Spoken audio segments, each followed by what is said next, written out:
The centenary celebration of the Ramakrishna Mission Sohra commenced on the 6th of April 2024 with a grand event held in Cherrapunji.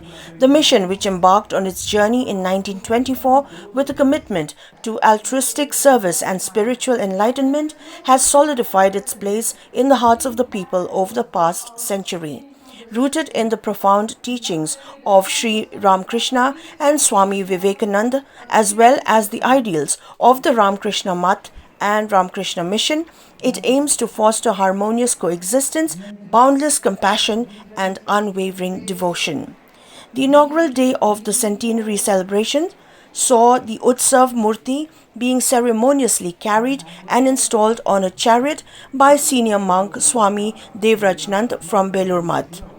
A public meeting also followed, officially opening the festivities.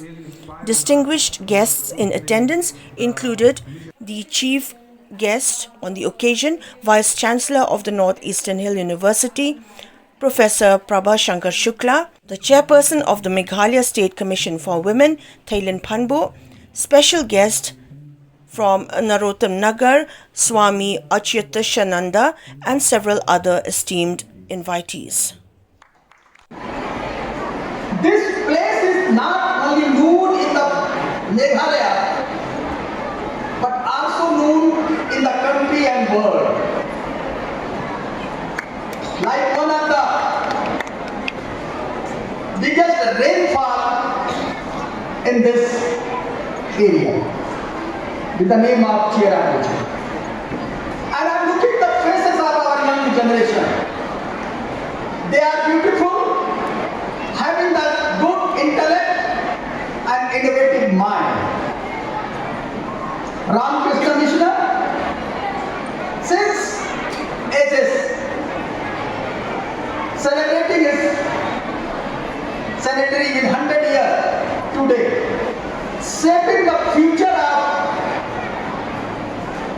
local areas and also the pupil of the Meghalaya. What is the main feeling behind this? I just feel that the faces are changing since the inception of this organization. For one thing, that is the color of the cloth never has changed. Why it is and what is the feeling behind this? We know that Ramakrishna and Swami Vivekananda both are the famous Swamis, not in only India, also in the world. And I can recite the feelings and slogans of Swami Vivekananda. Arise.